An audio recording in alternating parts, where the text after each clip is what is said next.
એકાદશીનું વ્રત તો એવું કરીએ ભગવાન અતિ રાજી થાય. શિક્ષાપત્રીજીનું વાંચન કરો તમે, એનો પાઠ કરો. ભગવાન સ્વામિનારાયણે બહુ સ્પષ્ટ શબ્દોમાં વાત લખી છે કે એકાદશીનું ઉદ્યાપન છે ને મનવાંછિત ફળનું આપનાર છે.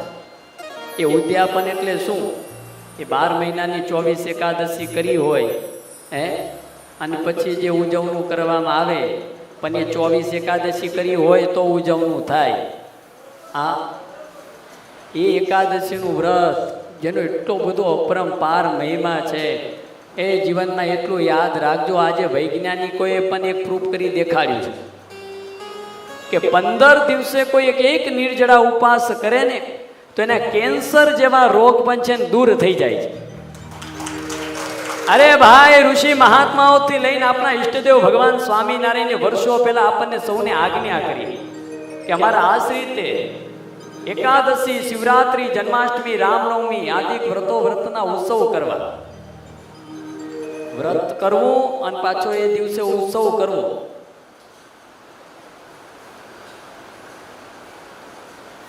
અને બ્રહ્માનંદ સ્વામી એમ કે કોડે કોડે એકાદશી કીજીએ, આનંદમાં રહીને એકાદશીનું વ્રત કરવું. લંઘાઈ ગયેલા રહેના જેવા નહીં. આ ઘણા મેં જોયા, આખો દિવસ કઈ કશું ખાઈ નહીં, પીવે નહીં, પછી હાથ પડે તો હાવ લંઘાઈ ગયેલા જેવા થઈ ગયા હોય, રીંગણ જેવા. એવું રીતનું વ્રત ન કરવું ભાઈ. આમ આનંદમાં રહીને એકાદશીનું વ્રત કરવું. ઘણાની નિર્જળા એકાદશીના વ્રતની વાત કરીએ ને તો ઘણા એમ કે અમને સ્વામી રહેવાય નહીં, ચક્કર આવે અને ભૂખ્યું તો અમારાથી એક દિવસે રહેવાય નહીં.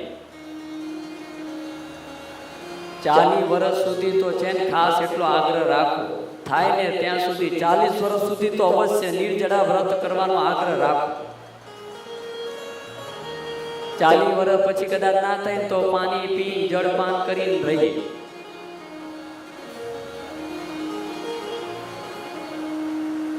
એ દિવસે વિશેષ પણ ભગવાનનું ભજન થાય ને એવો આગ્રહ રાખવો.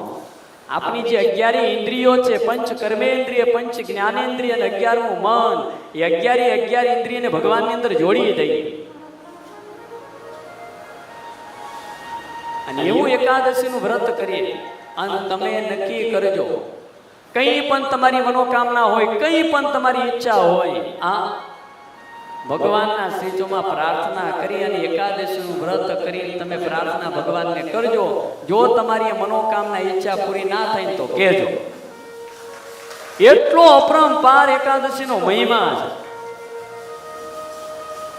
એ બીજા બધા વ્રતો કર્યા કરતા છે ને જે શાસ્ત્રમાં ઉલ્લેખ કરવામાં આવ્યો છે, ભગવાને આપણને જે આજ્ઞા કરી છે ને એ વ્રત કરીએ.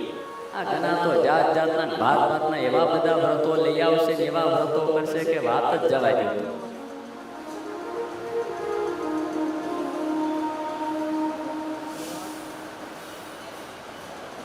પંદર દિવસે આવતું એક એકાદશીનું વ્રત કરીએ ને તો પણ ઘણું છે. પણ હું તો ત્યાં સુધી કહું કે નિર્જળા થાય ત્યાં સુધી નિર્જળા જ કરવાનો આગ્રહ રાખો. ગમે તે થઈ જાય. અને વાલા ભક્તો, મન મક્કમ હોય તો બધુંય થાય. ઓલી કહેવત છે ને, મન હોય તો શું કઈ જવાય? માંડવે જવાય.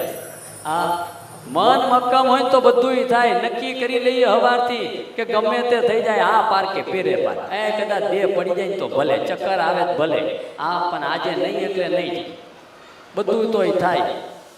બાકી નહીંતર કશું થવાનું નથી.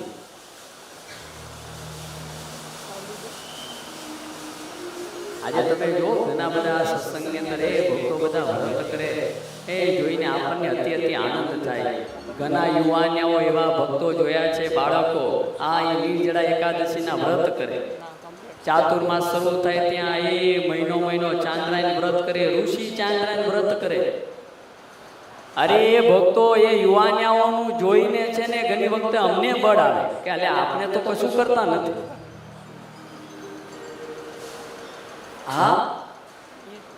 ખરેખર આપણને એમ થાય કે ધન્યવાદ છે આ યુવાન છોકરાઓ. અને જેટલું કરશું ને વાલા ભક્તો એટલું જ પામશું. માટે હંમેશા એકાદશીનું તો વ્રત એવું કરવું